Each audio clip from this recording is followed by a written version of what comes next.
Mesdames et messieurs les députés, les échanges en commission ont permis des débats de fond. Et grâce à vous, le texte a été enrichi. En fin de semaine dernière, les débats dans l'hémicycle ont permis des discussions franches et nourries.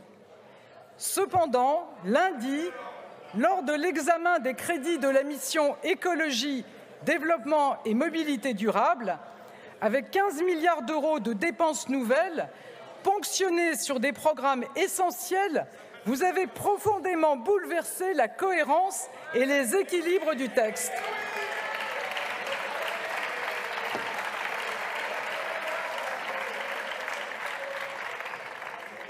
Bien sûr, nous devons accélérer la rénovation énergétique des bâtiments et nous le faisons.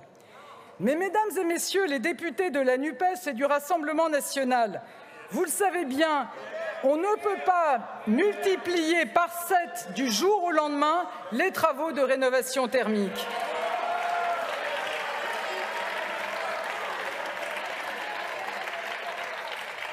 La rénovation énergétique, ce sont aussi des salariés du BTP que des milliards d'euros dans le projet de loi de finances ne permettront pas de former ou de rendre disponibles d'un coup de baguette magique.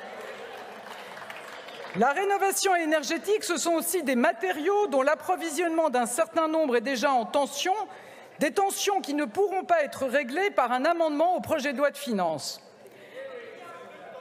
Que les crédits adoptés ne permettent pas d'atteindre les objectifs que vous affirmez poursuivre, c'est une chose, mais pire, par vos votes, vous privez les Français de mesures indispensables pour lutter contre la hausse des prix de l'énergie, pour protéger leur pouvoir d'achat.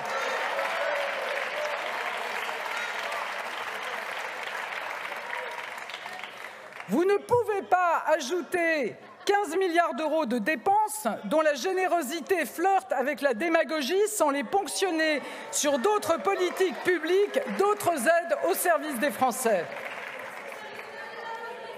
Alors, dites la vérité. Sur quoi avez-vous décidé de revenir? Réunis une nouvelle fois dans une alliance contre nature, la NUPES et le Rassemblement national ont aboli le bouclier tarifaire.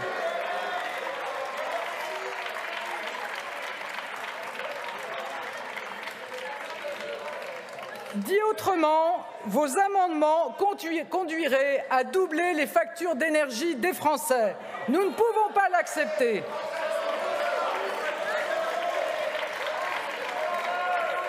Nous ne pouvons pas laisser passer non plus un vote qui prive nos compatriotes de Corse et des Outre-mer de tout soutien pour leurs factures d'énergie. Ma conviction, celle du gouvernement et celle de la majorité, c'est que l'on ne doit pas opposer transition écologique et aide à nos compatriotes les plus modestes. C'est qu'on ne doit pas opposer le climat et le pouvoir d'achat.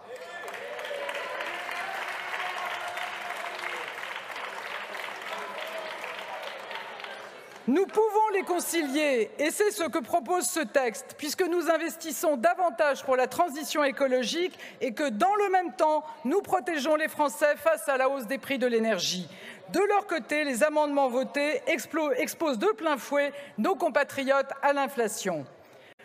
Aussi, puisque les conditions d'un dialogue constructif ne sont plus réunies, puisque des mesures protectrices et attendues ont été balayées dans les débats, puisque le projet de loi est profondément dénaturé, nous devons réagir.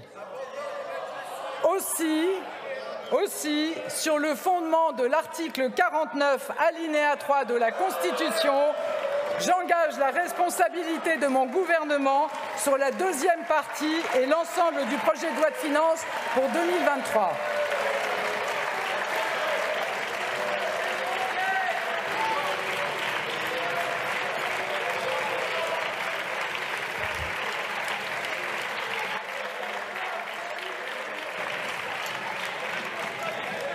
Le texte que je vous soumets aujourd'hui n'est évidemment pas identique au projet de loi initial.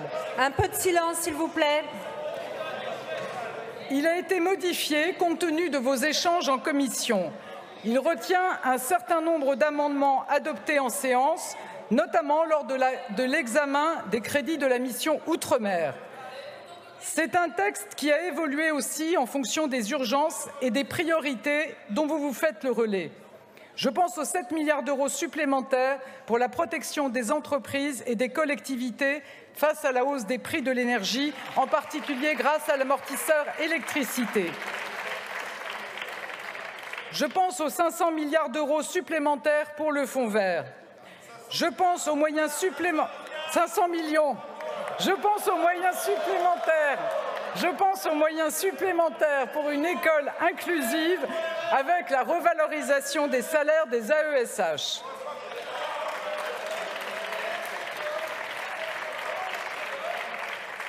Mesdames et messieurs, pour le pouvoir d'achat, pour le plein emploi, pour l'égalité des chances, pour la transition écologique et pour notre souveraineté, la France a besoin d'un budget cohérent, d'un budget protecteur, d'un budget équilibré. Je vous remercie.